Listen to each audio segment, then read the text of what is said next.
1977년 처음 이 책이 출판이 되었고요. 그리고 그 이후로 세계 25개 언어로 번역이 되었고, 지금까지 자그마치 1,400만 부, 앞으로도 지금도 계속 팔려나가는 그러한 책이 있습니다.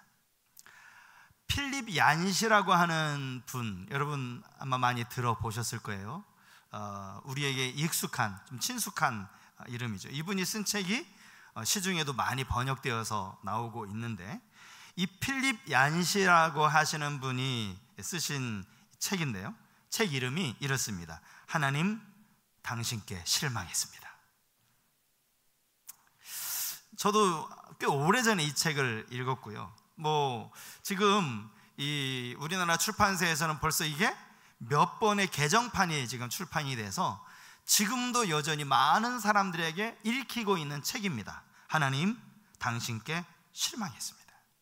가피플몰이라고 해서 이제 기독교 여러 가지 서적이며 기독교 용품을 파는 그 인터넷 사이트에 있어요. 이 책을 구매한 사람들의 그 도서 평을 보니까 이렇게 적혀 있더라고요. 처음에 제목에 끌려서 이 책을 구입했다고.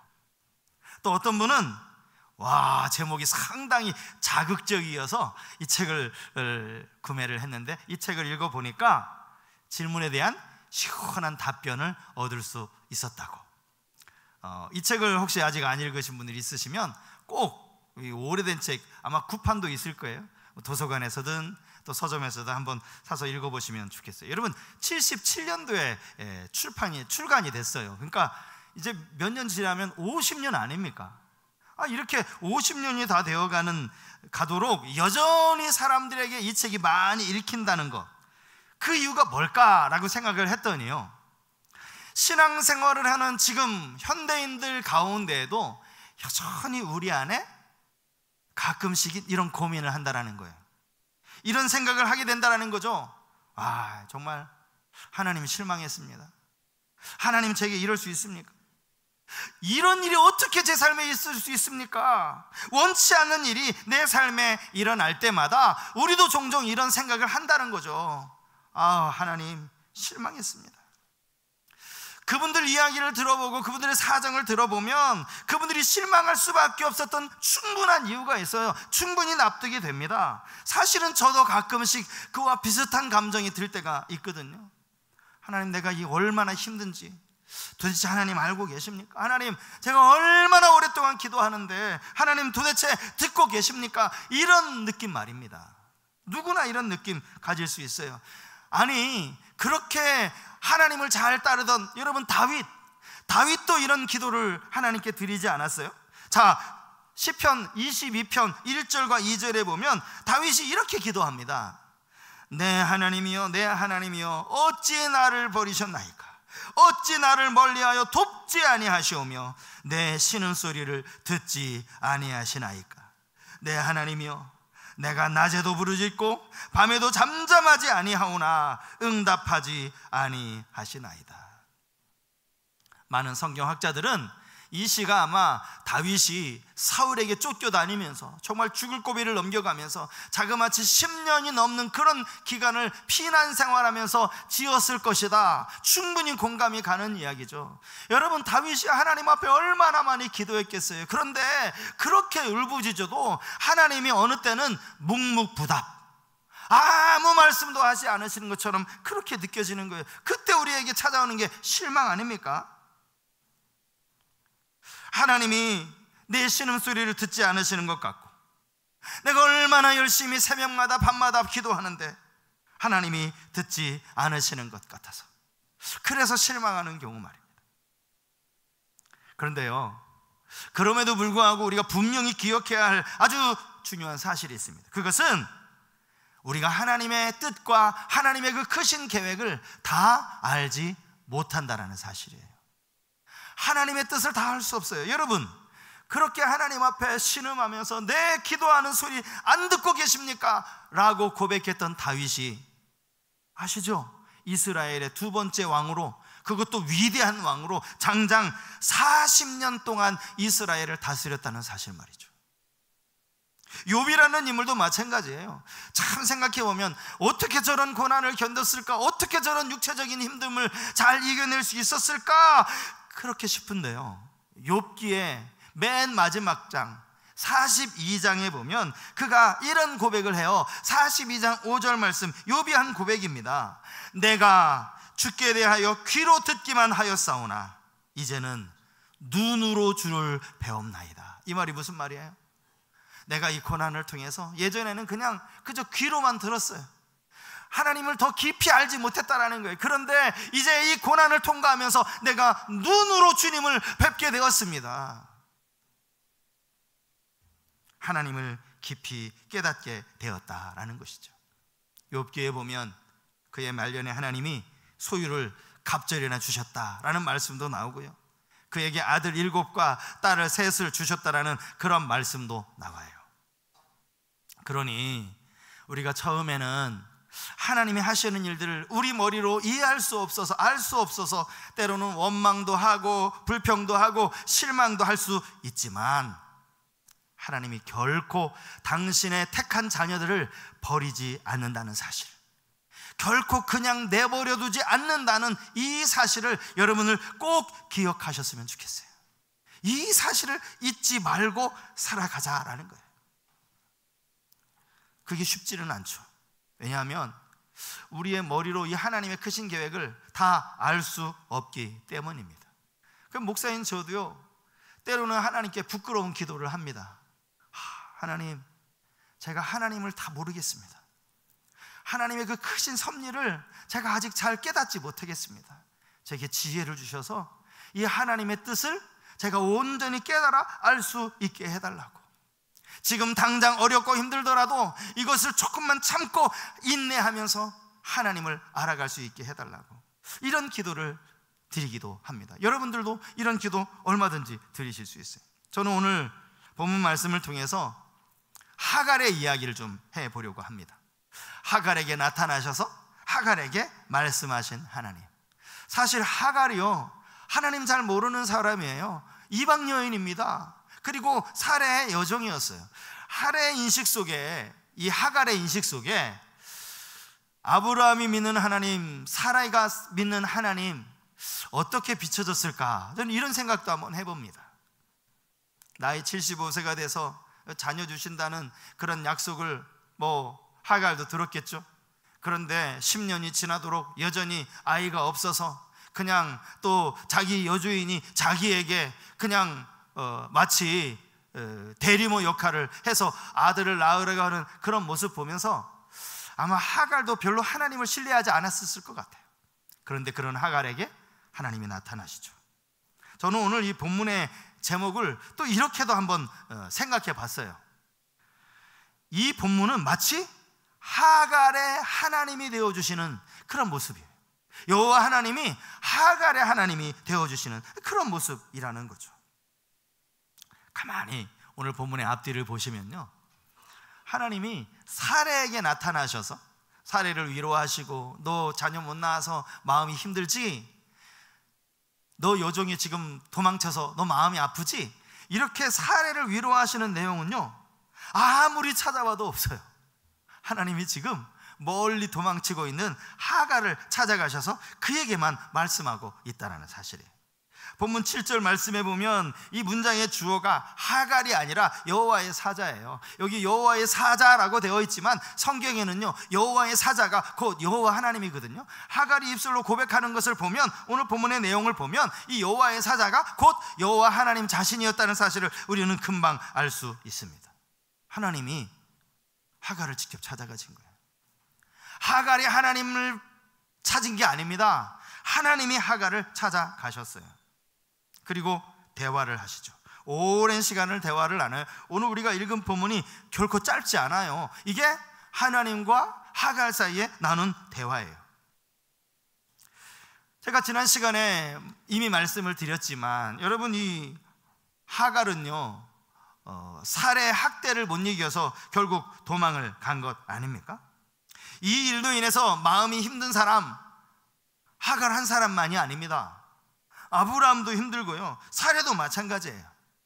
사실 저는 가만히 보면 하갈이 더 괘씸하지 이런 생각도 들었어요. 왜냐하면 아무리 자기가 아브라함의 아이를 가졌기로서니 그의 신분은 여전히 여종 아닙니까? 아니 여종 주제에 어떻게 자기 여주인을 멸시할 수가 있느냐, 이것부터 잘못된 거죠. 그리고 사례가 학대하였기로서니 그것도 못 참고 그거를 임신한 채로 도망을 가? 저는 하갈을 이해할 수가 없어요. 그런데 하나님은 그 하갈을 만나 주셨다라는 사실. 오늘 본문에 보면 여호와의 사자가 하갈을 어디서 만났는가? 여기 술길 이렇게 되어 있어요. 술길. 이 마시는 술이 아니라 이 술은요 지명이에요. 지명. 아브라함이 살고 있는, 하갈이 그동안 살았던 그 가나안 지역에서 이제 애굽으로 내려가는 한참 거의 한 97km 정도 내려가면 그 나오는 지명이 술이라는 그 지명이에요. 그러니까 하갈이 지금 여기 있었다는 이야기는 하갈이 지금 어디 가고 있는 거예요? 애굽 가고 있는 거죠. 이 길로 쭉 내려가면 애굽이 나와요. 자기 친정, 자기 고향이 나오는 거예요. 아, 하갈이 자기 친정 부모님 만나서 위로받으려고 가는구나. 그런데요, 가만히 생각해 보면 하갈이 자기 부모를 만나더라도 여러분 이게 무슨 위로가 되겠습니까? 배는 이제 불러오고요, 자신의 신분은 여전히 종이고요, 그리고 여주인의 학대를 못 이겨서 도망쳐 나왔으니 하갈 자신에게 그게 무슨 위로가 되겠느냐고요. 이런 하갈을 오늘 본문에서 하나님이 부르세요. 어떻게 부르시는가 보니까 하나님이 이렇게 부르세요. 사레의 여종 하갈아, 이렇게 불러요. 하갈이라는 이름 불러주신 거 감사한 일이에요. 하나님이 내 이름 아시는구나, 하갈아 부르신 거 감사해요. 그런데 그냥 하갈의 이름만 부르시는 게 아니라 사레의 여종 하갈아 이렇게 부르시는 거예요. 사실 지금 하갈의 입장에서는요, 하갈의 지금 마음으로는요, 나는 더 이상 이제 사레의 여종 안 할 거야, 아마 이런 마음일 거예요. 그런 마음이니까 지금 도망쳐 나온 것 아닙니까? 그런데 하나님이 여전히 하갈을 사레의 여종이라고 부르시는 거예요. 너의 신분이 사레의 여종이라는 거죠. 이건 바뀌지 않았다는 거예요. 네가 비록 도망쳐 나왔을지언정 너의 신분은 바뀌지 않았다는 거예요. 이 말은 무슨 말이에요? 다시 돌아가야 된다는 거죠. 너의 자리로 돌아가야 된다는 그런 의미로 말씀을 하시는 거죠. 하나님이 하갈에게 물으십니다. 네가 지금 어디서 왔고 어디로 가느냐? 이것은요, 하나님이 지금 하갈의 행선지를 묻는 게 아니에요. 너 어디서부터 지금 여행을 와서 어디로 가고 있는 거야? 행선지를 묻는 게 아니에요. 그걸 하나님 모르시겠습니까? 여러분, 아담과 하와가 범죄했을 때요, 아담이요 여호와의 목소리를 듣고서 나뭇가지에 숨었다라고 성경이 기록하고 있어요. 그때 하나님이 아담을 부르세요. 자, 창세기 3장 9절 말씀 보십시오. 여호와 하나님이 아담을 부르시며 그에게 이르시되 내가 어디 있느냐? 하나님이 지금 아담 어디 숨었는지 몰라가지고 너 어디 숨었냐? 아빠가 내가 못 찾겠다 이래서 말씀하시는 게 아니거든요. 그가 왜 범죄했는지, 어떻게 범죄했는지, 어디 숨어 있는지 하나님 다 알고 계시면서 이 질문을 하시는 거죠. 오늘 하갈에게 질문하는 것도 마찬가지예요. 이렇게 질문하시는 것은요, 하갈이 지금 무슨 행동을 하고 있는지, 너 지금 어디로 가려고 하는 거야? 자신의 행동을 돌아보라고 하는 그러한 하나님의 뜻이 담겨 있는 거예요. 이렇게 이제 하갈과 하나님과의 대화가 쭉 이어지고요, 그리고 맨 마지막에 가서 보면 이 대화가 다 끝났어요.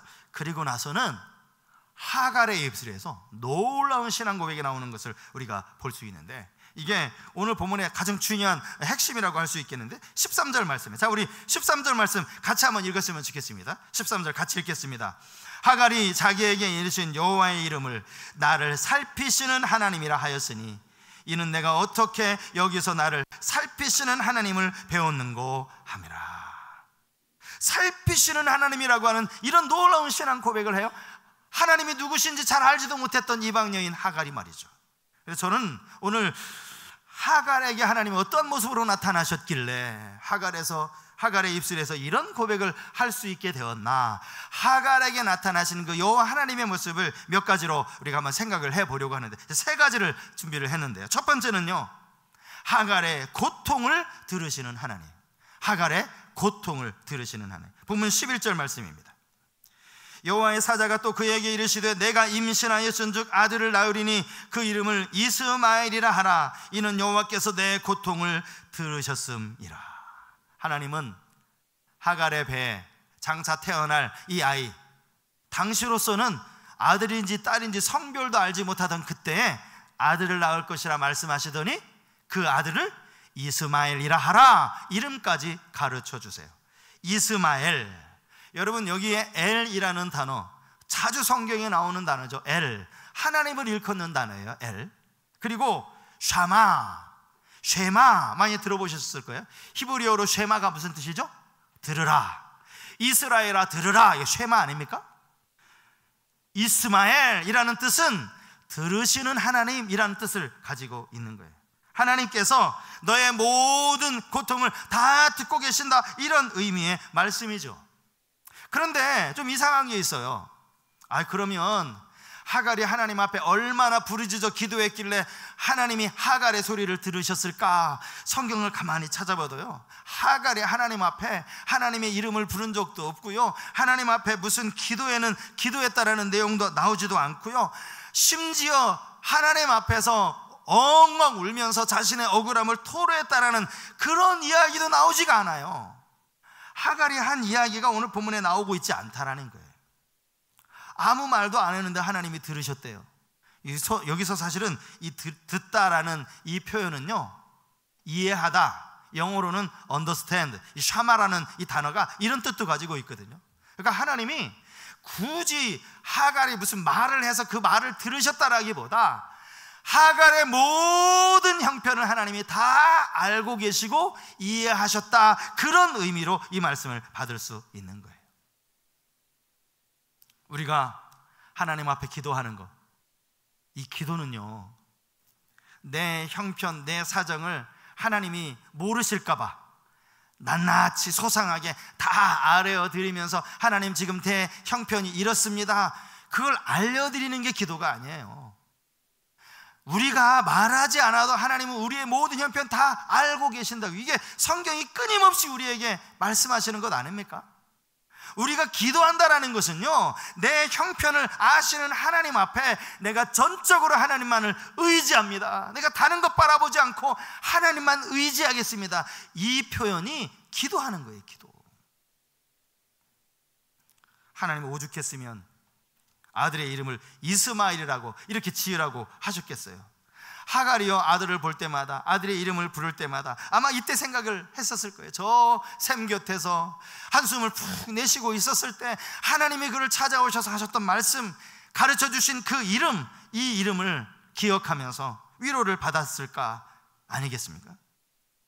여러분, 우리가 은연중에 하는 말 중에 정말 가급적이면 하지 말아야 될 말이 있어요. 그게 뭐냐면, 아이고, 하나님이 내 사정, 내 형편 잘 모르신다라는 말, 이 말이에요. 이 말 조심하셔야 돼요. 여러분, 이건 불신앙의 말에 가깝습니다. 하나님은 절대 우리의 형편을 모르시는 분이 아니에요. 우리의 모든 사정을 다 알고 계신다라는 이 사실을 기억하셔야 돼요. 하갈, 애굽 사람, 살의 여종이었지만 그럼에도 불구하고 그의 형편을 아셨다면 하나님 우리의 형편 모르실까요? 우리의 사정 모르실까요? 하갈에게 나타나셨던 하나님은 그의 모든 사정을 다 아시고 보시는, 들으시는 하나님이었어요. 또 하나 하갈에게 나타나신 하나님은요, 그를 축복하시는 하나님이에요. 그에게 복을 약속하시는 하나님의 모습을 우리가 찾아볼 수 있습니다. 본문 10절 말씀입니다. 여호와의 사자가 또 그에게 이르되 내가 내 씨를 크게 번성하여 그 수가 많아 셀 수 없게 하리라. 이게 하나님이 하신 약속의 말씀이에요. 내 씨가 뭡니까? 지금 하갈의 태중에 있는 그 아이를 말하는 거죠. 크게 번성하여, 오늘 본문에는 크게 번성하여 이렇게 번역이 되어 있는데, 사실 히브리어 원어 성경을 보면요, 여기 크게라는 부사 대신에 다른 단어가 들어있어요. 어떤 단어인지 아세요? 번성하여라는 단어가 또 한 번 들어가 있는 거예요. 그러니까 제대로 직역을 하면 이렇게 되는 거예요. 번성하고 번성하여, 이렇게 되는 거예요. 하나님이 번성을 약속하시면서 같은 말을 두 번 반복하신 이유가 뭡니까? 강조하시기 위함이죠.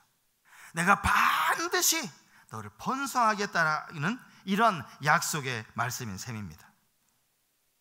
여러분, 이 말씀을 드리면서 우리는 좀 이상하게 생각해야 돼요. 왜냐하면 이 약속은 하갈에게 하실 약속이 아니기 때문입니다. 우리 생각에는 이 약속 이미 아브라함에게 하셨던 약속 아닙니까? 하늘의 별을 보러 하시면서 그 자손에 대한 약속을 이미 하나님이 택한 백성 아브라함에게 주셨어요. 그런데 그것과 전혀 상관없는 하갈에게 약속하고 계시다라는 거죠. 여러분, 이게 무엇을 의미하겠습니까? 하나님의 사랑이 꼭 택한 백성 아브라함에게만 해당되는 게 아니라는 거예요. 하나님의 사랑이 오늘 우리에게 부어진다라는 사실을 여러분 기억하시기 바랍니다. 우리는 죄로 인하여 죽을 수밖에 없는 아브라함과 전혀 상관없는 사람이었어요. 하나님은 우리를 사랑하셨잖아요. 우리를 사랑하셔서 독생자 예수 그리스도를 보내주셨잖아요. 세상을 이처럼 사랑하셨다라는 이 고백 속에 하나님은 택한 백성만이 아니라 우리 모두를 사랑하신다는 그런 의미가 담겨 있다라는 거예요. 하나님이 씨를 말씀하셨는데 하갈의 몸에 있는 이 씨, 장차 태어날 이 아들을 생각하면서 하갈이 어떤 마음이 들었을까라는 생각이 좀 들었습니다. 처음에는 하갈이 아마 자기 몸에서 태어날 이 아이, 임신하였다는 이 소식을 듣고 이 사실을 알고 아마 하갈도 기뻤을 거예요. 처음에는 말이죠. 아, 이거 정말 내 여주인 사레가 바라던 대로 됐구나. 이제 내가 아브라함을 위해서 아들을 낳아줄 수 있겠구나. 기뻤을 거예요. 그런데 그 기쁨이 얼마나 갔습니까? 태중에 있는 이 아이 때문에 자기도 모르게 여주인을 멸시하기 이르렀고, 그 여주인 사레도 참지 못하고 자신을 학대하기에 이르러서 결국에는 집을 도망쳐 나온 것 아닙니까? 태중에 있는 아이 때문에. 사실 가만히 생각해보면 이 모든 원인이 자기가 임신했기 때문 아니에요? 이 태어날 아기 때문에, 이 아이 임신했기 때문에 내가 이런 고통을 겪고 있는 거 아니냐고요. 여러분, 요즘 같으면 아마 태중에 있는 아이를 아마 정말 저주했을지도 몰라요. 아이 단번에 지워버렸을지도 몰라요. 그런데 하나님이 그 씨에 대해서 말씀하시는 거예요. 이스마엘 아들 하나뿐만 아니라 이 씨가 번성하게 될 것이라고 그렇게 말씀을 하시는 거예요. 하갈이 깨달았을 겁니다. 자기가 가졌던 생각을 아마 고쳐 먹었을 거예요. 내가 내 몸에 배어있는 이 태어날 이 아이를 미워했는데 속으로는 진짜 미워했을 텐데, 아니구나, 하나님이 이 씨를 번성케 하시는 거구나, 자녀를 낳는다는 거, 그 자녀가 많아진다는 거, 이게 하나님의 축복이구나, 그것을 깨달았을 거예요. 하갈에게 이런 축복을 약속하신 거죠. 그런가 하면 하나님은 하갈에게 나타나셔서 순종을 명령하십니다. 마지막 세 번째가 순종이에요. 순종. 자, 본문 9절 말씀입니다. 여호와의 사자가 그에게 이르되 내 여주인에게로 돌아가서 그 수하에 복종하라. 여러분, 하갈이 처음 이 말을, 하나님의 말씀을 들었을 때요, 아마 하갈은 막 진달머리를 쳤을 것 같아요. 아니, 내가 어떤 수모를 당하고 내가 주인의 집에 도망쳐 나왔는데 다시 들어가라고? 나 못 가요. 하늘이 두 쪽 나도 나 못 가요. 아마 이렇게 이야기했을 것 같아요. 그런데 하나님이 돌아가라는 거예요. 가서 여주인에게 그냥 돌아가는 것으로 끝이지 않고 여주인에게 복종하라, 이렇게 말하는 거예요. 사실 돌아가 봐야 사례가 자기를 어떻게 맞아줄지도 사실 모르는 일이에요. 오히려 잘됐다 생각했을지도 몰라요. 그런 모든 상황을 다 뒤로 하고 돌아가라는 거예요. 여러분, 하갈이 순종했을까요? 안 했을까요? 순종했어요. 순종했어요. 그걸 어떻게 알 수 있는가 보면 15절 16절에 보면 결국 하갈이 아들을 낳아요. 그런데 그 아들의 이름을 누가 지어줘요? 아브라함이 지어줬다라고 나오고 있습니다. 물론 그 이름 자체는 여호와의 사자가 알려준 이름이죠. 여호와의 사자로부터 이야기를 듣고 아마 하갈이 자기 주인 사레와 아브라함에게 이야기를 했을 거예요. 이렇게 나를 만나주셨는데 하나님이 아이의 이름도 지어주셨다고. 그래서 결국 15절 말씀을 보면 아브라함이 그 아들의 이름을 이스마엘이라고 줬다라고 나와요. 그러니 하갈이 지금 아브라함의 집에 들어간 거죠. 사레 집에 들어간 거죠. 순종한 거예요. 사실 하나님의 말씀에 순종하는 거, 이건 정말 쉬운 일 아닙니다. 때로는 우리의 모든 자존심까지 다 내려놓아야 그것이 가능할지도 모르겠어요. 여러분, 순종이 왜 어려운 줄 아십니까? 어쩌면 우리의 감정 때문일지도 몰라요. 지금 하갈의 입장에서 한번 생각해 보자고요. 지금 하갈의 입장에서는요, 사례를 향한 감정 정리가 아직 안 됐어요. 내가 정말 사례를 용서한다든지, 사례를 품는다든지, 자기에게 학대한 것에 대해서 내가 다 용납한다든지 마음의 준비가 되지 않았어요.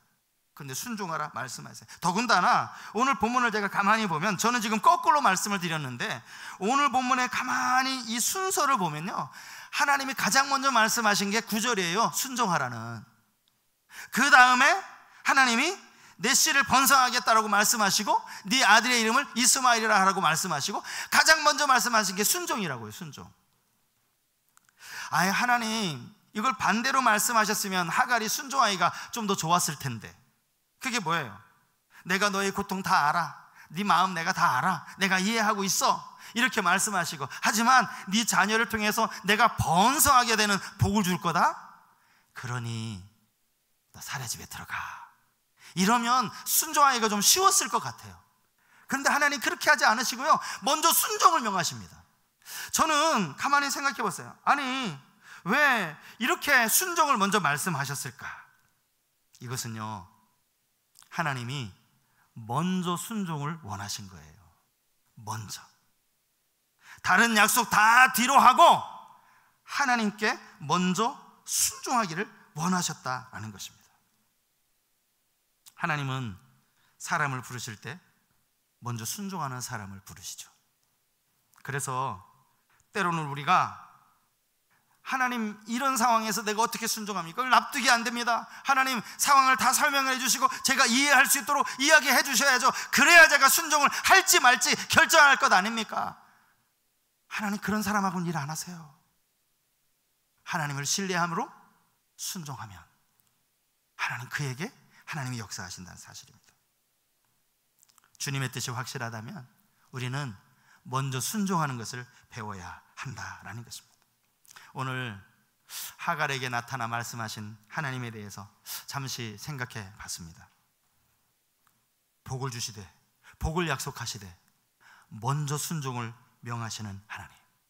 내가 너의 사정 다 안다 라고 말씀하시기 이전에 먼저 순종을 요구하시는 그 하나님 앞에 오늘 우리가 어떻게 살아갈 것인지 우리 자신을 한번 돌아보시면 좋겠습니다. 하나님의 뜻에 하갈처럼 기쁨으로 순종하여 사셔서 하나님 주시는 복은 놀라운 그 복을 받아 누리는 우리 살아가는 모든 성서교회 성도님들 다 되실 수 있기를 주님의 이름으로 축복합니다.